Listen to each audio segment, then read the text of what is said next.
자, 반갑습니다. 이제 현금 흐름 분석. 앞에 재무 분석 봤었고요. 이제 현금 흐름 분석입니다. 이 현금 흐름 분석을 이제 앞으로 공부를 할 건데, 이 현금 흐름 분석에 문제가 많이 나와요. 문제가 많이 나와서 여러분들이 요 파트를 좀 잘 정리를 하셔야지만 2부에서 시험 점수를 많이 획득할 수 있습니다. 일단 현금 흐름 분석이 뭐냐부터 시작하도록 하겠습니다. 자, 현금 흐름 분석의 기초 개념. 일단 현금 흐름이라는 것은 현금의 유입과 유출을 의미합니다. 우리 1부에서도 뭐 현금 흐름 표 간단하게 분석을 해봤지만 2부에서 여기 현금 흐름 분석, 여기 있는 장에서 우리가 추가적으로 더 자세하게 배울 건데, 어쨌든 현금의 유입과 유출을 공부한다고 생각하시면 됩니다. 그러면 현금 흐름이 어떻게 흘러가는지를 한번 보면, 기업이 설립이 된 다음에 자금이 필요합니다. 그 자금을 조달해요. 채권자한테 조달하고 주주한테 조달합니다.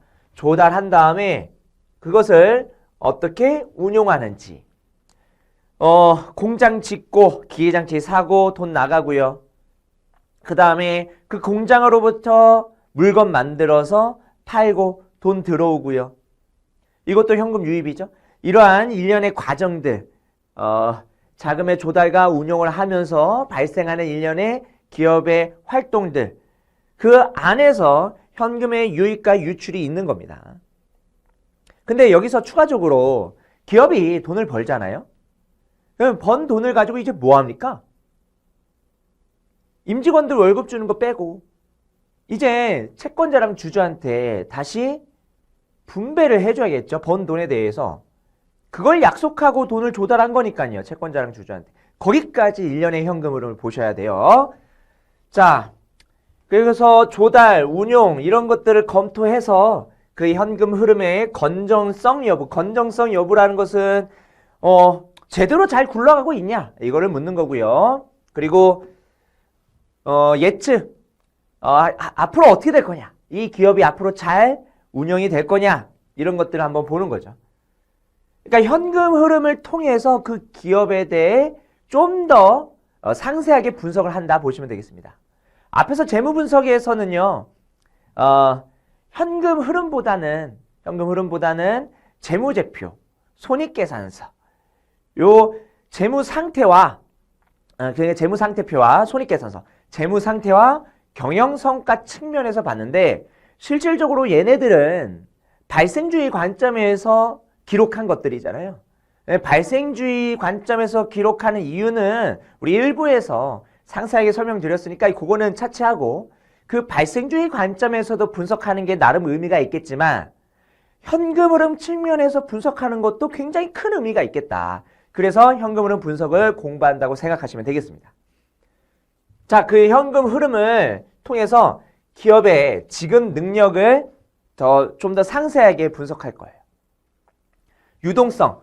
결국은 우리가 재무상태표에서 유동자산을 공부했지만 결국 유동자산 중에서 가장 유동성이 큰 거, 그게 바로 현금이잖아요. 그 유동성은 단기 지급 능력을 평가하는데 매우 유용한데, 여기서 현금화, 결국은 현금으로 갈 정도, 이런 것들이 바로 유동성의 큰 핵심이니까요. 핵심이니까, 그래서 현금주의로 이제 앞으로 우리가 한번 분석을 해보겠다라는 겁니다.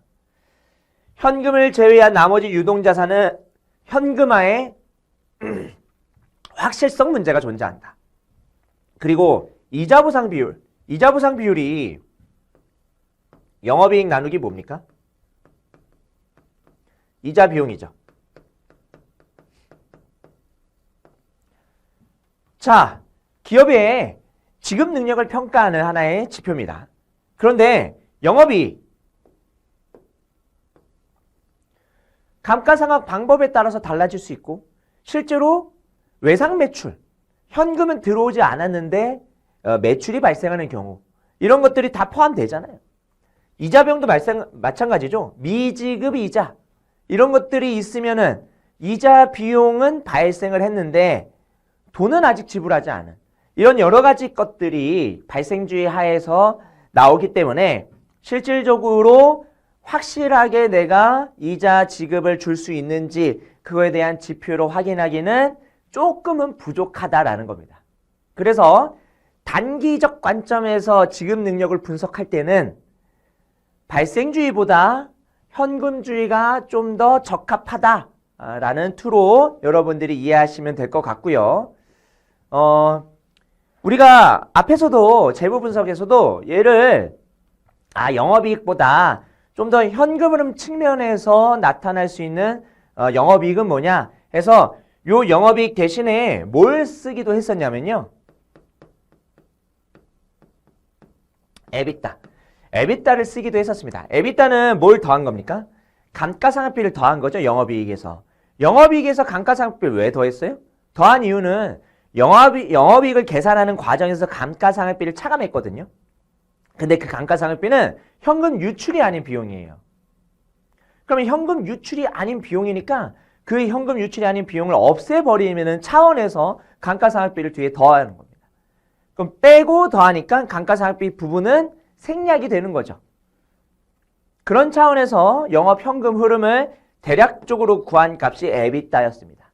에비타는 앞에서 배웠지만 여기서는 좀 더 에비타 말고 좀 더 정교하게 현금 흐름을 우리가 계산하거든요. 뒤에서 살펴볼 거고 그 부분이 참 어렵습니다. 그 손익계산서에 있는 당기순이익, 회계적 손익 이거를 바탕으로 해서 실제적으로 현금 흐름을 찾아가는 그 과정이 좀 많이 어려워요. 직접적으로 현금 흐름 유입 유출을 찾으면 좋겠지만 우리가 회계 처리를 하는 데 있어서 다 발생주의로 회계 처리를 하다 보니까 다시 현금주의로 롤백시키는 과정이 그렇게 녹록지는 않아요. 처음부터 현금주의로 만약에 회계 처리를 했으면은 이런 문제가 발생하지 않는데 우리가 발생주의 관점에서 하다 보니까 발생주의로 해야지만 뭔가 좀 더 풍부하게 정보를 전달할 수도 있고 그 다음에 발생주의를 해야지만 외상거래에 대해서도 잘 알려줄 수 있고 그렇기 때문에 우리가 발생주의를 하는 거 아니겠습니까? 그래서 일단 발생주의를 할 수밖에 없는데 결과적으로 현금주의 측면에서도 우리가 한번 살펴볼 필요가 있기 때문에 발생주의로 작성한 재무제표를 현금주의로 바꾸는 컨버전하는 그런 연습을 뒤에서 하게 될 거고 그게 이 현금흐름 분석에서의 가장 메인이면서 어려운 부분이니까 집중해서 잘 들으셔야 될 겁니다. 자, 현금주의와 발생주의는 어렵지 않죠. 앞에서 1부에서도 배웠으니까 간단하게 보고 넘어갈게요. 이게 2부에서 시험에 직접적으로 발생하는 건 아니니까. 현금주의는 수익을 현금 수취했을 때, 비용을 현금 지급했을 때. 근데 발생주의는요. 어떤 거래나 사건이 실제로 발생한 시점에서 수익과 비용을 인식하는 거다. 이렇게만 보고 넘어갈게요. 발생주의. 보실 분들은 밑에 예시 있는데 보실 분들은 보시고. 자, 현금을 정의할 때 우리가 동전, 그 다음에 통화 대용증권, 은행에 예금한 거 이런 것들 다 현금이라고 하고요. 그 다음에 현금성 자산까지 우리가 현금으로 치죠. 현금성 자산은 뭐예요? 실제로 현금은 아닌데 3개월 이내에 현금화할 수 있는 금융자산. 그래서 3개월 이내면은 그냥 현금이지. 이렇게 보는 게 현금성 자산이에요.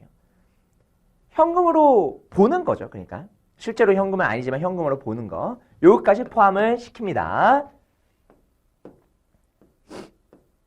자, 그래서 현금의 조건은 큰 거래 비용 없이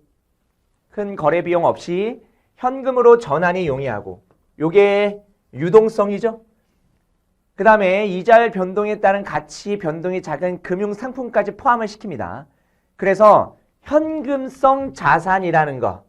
자, 요거의 예시를 보시면 다 뭡니까? 만기가 3개월. 그러니까 3개월 이내에 현금으로 바꿀 수 있으면 그러면 현금성 자산입니다. 근데 여기서 중요한 부분이 앞에 취득 당시. 그러니까 뭐가 아니냐면 12월 31일 만기일 시점에서 3개월 남은 게 아니라는 거예요. 만기가 5개월인데 예를 들어서 만기가 5개월인데 12월 31일 기준으로 딱 봤을 때 만기에 2개월 남을 수 있잖아요.